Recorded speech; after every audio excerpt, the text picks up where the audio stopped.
All right, people, we are back, and I have the Samsung Galaxy Book 5 Pro, the clamshell that was just released by Samsung, running the brand new Lunar Lake, or not so brand new anymore, right? We've already seen many devices already with Lunar Lake. And few 16-inch, of course, we looked at its 360 brethren here, the Galaxy Book Pro 360, about a couple of months ago, running the same chipset. So not very different other than the fact that that one has S Pen support and that one also is a convertible. This is a clamshell, just like the Galaxy Book 4 Edge that I reviewed. This is running the Snapdragon X Elite, the 84100 ARM-based processor, and I'll leave links for all my reviews in the description below. But today we're gonna look at this, the Samsung Galaxy Book 5 Pro. This is a 16-inch clamshell, as I mentioned. Also comes in a 14-inch, and it has a gorgeous 16-inch dynamic AMOLED display, or dynamic AMOLED 2X display, I think is what they're calling it. And it's bright, it's sharp, it's got HDR, it's pretty amazing. Now, this is a really good laptop, great battery life, we have good performance. Again, Lunar Lake is good, although it's not gonna break any benchmark awards when it comes to the single and multi-core performance, but for everyday use, using it for Microsoft Office, email, web browsing, you will not notice a slowdown.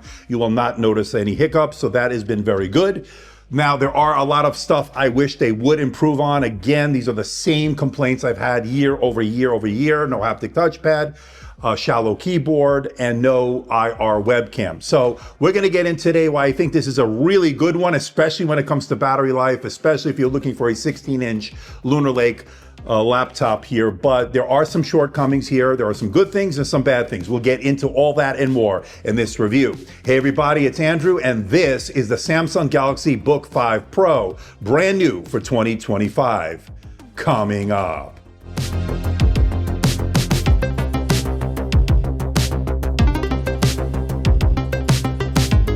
All right, so we're gonna start off with the build and design. So like the 360 we saw, it's a thin and light device, right, for a 16-inch. And as you can see, this is super, super thin. In fact, it's a little different shape, as you can see here, from the Galaxy Book 4 Edge, also 16-inch, but very tapered, very, interesting design. It's got sharp edges and so forth. All metal premium design. It's a very rock solid build, very premium. One of the things you're going to look at as far as not only the size and the weight, again, is the overall functionality of the device. And I think it's actually been pretty good. Now, the display here is the star of the show. It's a dynamic AMOLED 2X display. And as you can see here, and now let me log in with my fingerprint there. Again, no face recognition, but this is a gorgeous 16-inch display. And what a display it is. It's got an anti-reflective coating on it. It gets pretty bright. It's 400 nits standard dynamic range, over 500 nits in high dynamic range content. So that is worked out pretty well. A little bit of screen wobble, but less than in years past. So they've improved that a little bit, obviously. So the display is very good. It's a touchscreen display. So if you want to navigate the OS with your finger, you can. A pinch to zoom, all that worked well. It's 120 hertz, by the way. So you're going to get a very smooth, very fluid experience, and you will not notice any slowdowns or hiccups. It's a very good experience having that high refresh rate. It is an AMOLED display, or like OLED, it's going to have PWM, or screen flickering, at a certain brightness level. I think below 30% I detected it. So if you are sensitive to PWM, it's something you need to keep in mind. I am not, but I know people are, so just keep that in mind. And with an AMOLED or an OLED display, you also have to worry about screen burn-in down the road, although I have not experienced any screen burn-in on any of the Samsung laptops for the last few years. They do a good job in preventing that. Now, as far as this is now, there's no S Pen support. It has the touch layer, as I mentioned, but no S Pen support.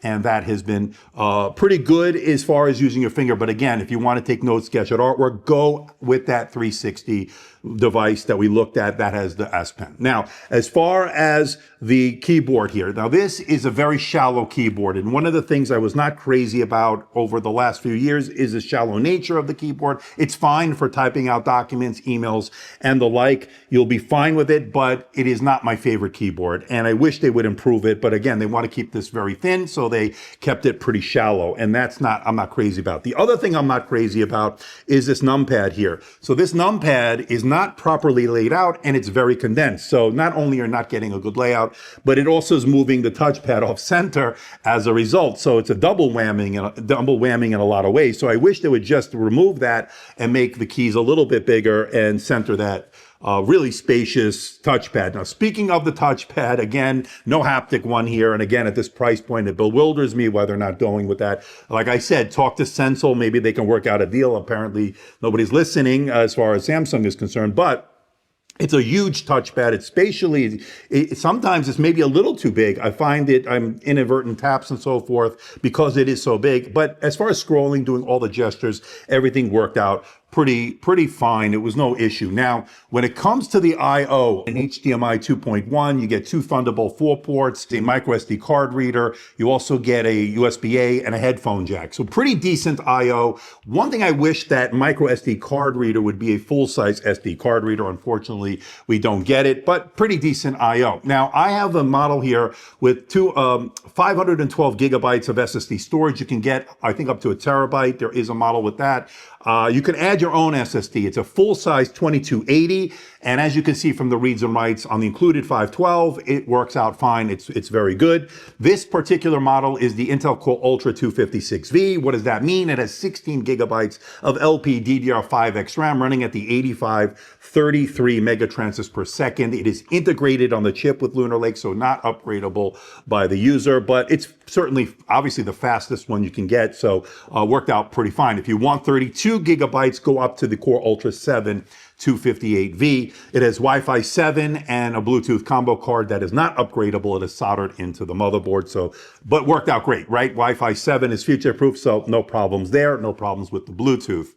Now, as far as the webcam, here's another complaint I have. It's a nice 1080p webcam, it's fine, but the issue I have is it's not an IR webcam, right? Well, Apple has the same issue. They have no Face ID in their laptops. Why can't Samsung put one in like the other brands running Windows? Of course, we've seen HP, Lenovo, Dell, all have really nice IR webcams to allow you to log in with face recognition. That being said, this is a Copilot Plus PC. You do get all the studio effects, the background blur, the auto framing, all that is there, handled by the NPU, 45, 47 tops, whatever they're saying. Again, there's very limited use so far. We'll have more AI stuff coming on this as well. They have their own AI apps. I'm not going to get into it here. I'll be honest with you, a lot of marketing stuff. But bottom line is that the camera is pretty good, right? But no IR. Let's give it a look and a listen. You let me know what you think in the comment section below. So this is the camera on the Samsung Galaxy Book5 Pro. It's a 1080p camera. It's not IR, no face recognition, so you can forget about that. What do you think about the video quality, and what do you think about the audio quality? Let me know. Of course, if you want to log in with the fingerprint scanner, it does. There is one. The power button doubles as a fingerprint scanner. As far as the studio effects, it's all there. It's a Copilot Plus PC. It has the NPU, 45 tops or 47 tops, whatever the hell it is. It's all there. So what do you think about it? Let me know in the comment section below. Now, one of the areas where I can see that this is pretty good, but not great, is the speakers. Now, when you compare it to something like the MacBook Pro, these are not class-leading speakers. That MacBook Pro 16 is class-leading. When I compared it to the Galaxy Book 4 Edge here, also a 16-inch clamshell, this one and this one are very similar. So very similar audio. I would say it's good, not great. So I would expect it to be better at this price point. Apple has a much better sound quality, fidelity than these do. But this is good if you want to watch a movie, watch YouTube videos and so forth without using headphones. You can definitely do it. It's obviously good, but not great. I wish these were a little bit better.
All right, let's talk performance. And as I mentioned earlier, this is Lunar Lake, right? Running what it's running in Lunar Lake. Core Ultra 7 256V. So you're not going to blow away anybody with your multi-core, single core performance. And it's going to be perfectly fine though for Microsoft Office, email, web browsing. You will not notice a difference. So all these synthetic benchmarks really mean nothing in real world usage. I was able to use this to do pretty much everything I do in my normal day, and it handled it like a champ. So worked out pretty well when it comes to the processor. Core Ultra 7 256V, again, very efficient. You also have Intel Arc Graphics 140V, and as you can see, the results here are also very good, a very good integrated solution when it comes to that. Now, getting back to the processor, I will say this, single core, multi-core, when plugged in, are very similar when on battery, so you're not seeing a big degradation. In fact, I got better numbers, believe it or not, on the Geekbench 6 on battery than I did plugged in. Go figure. I'm not really sure what's going on there, but very little differentiation between plugged in and battery performance for those wondering. Now, as far as gaming, with the Intel Arc 140V graphics, if you lower some of the settings, you can get some very playable frame rates, so no issue in that regard. But as far as running cool and quiet, I am very impressed with Lunar Lake in general as far as the efficiency. It doesn't get overly hot in the surface temperatures when you're putting it under heavy load, and it doesn't get overly loud, although you will notice the fans kick in when it is under full load. So just keep that in mind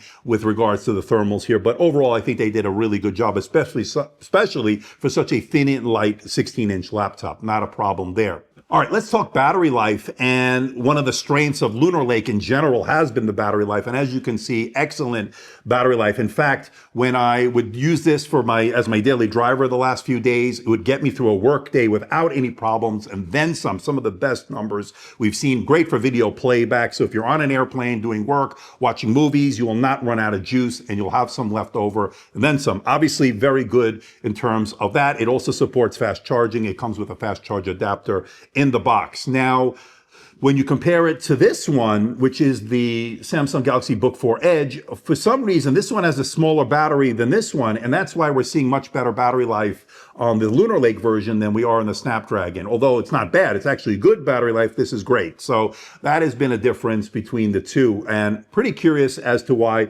they went with a smaller battery versus this one. I'm not really sure, but could have been, maybe they were trying to save some weight on some area, but at the end of the day, I want more battery life. I don't mind it being a little bit heavier, a little bit thicker, just give me a bigger battery. And they were able to put a bigger battery on this one. So that is pretty interesting.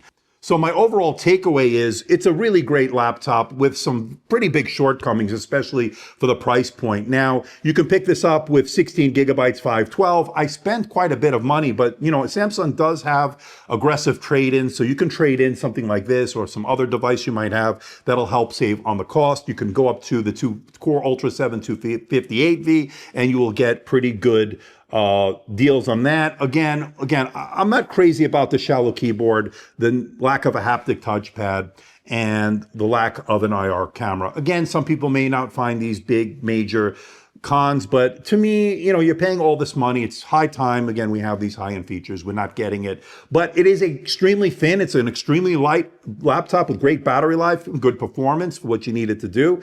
I have no hesitation recommending this here in 2025. If you are in the Samsung ecosystem, it's going to be great. You're able to pair your smartphone, your tablet that Samsung makes. So there are a lot of ways you can make the whole ecosystem work for you. I'm going to be doing a separate video on that with the new Samsung Galaxy S25 Ultra. Pair that with this Galaxy Book 5 Pro from a laptop user's perspective. That video is coming soon. But my overall takeaway is this is a very good laptop that could have been spectacular if they just made a few tweaks here and there. But overall, I do recommend it. I like it quite a bit. And, you know, I purchased this with my own money. So that tells you everything you need to know about it. I did not receive a review unit from Samsung. And by the way, as we're rounding out the year, I'm trying to get to 200,000 subscribers. We're getting there. We're about 184,000 so far. So why not hit the subscribe button? If you like the content, why not hit that button? It doesn't cost anything. But until next time, this is Andrew, and I'll see you in the next video.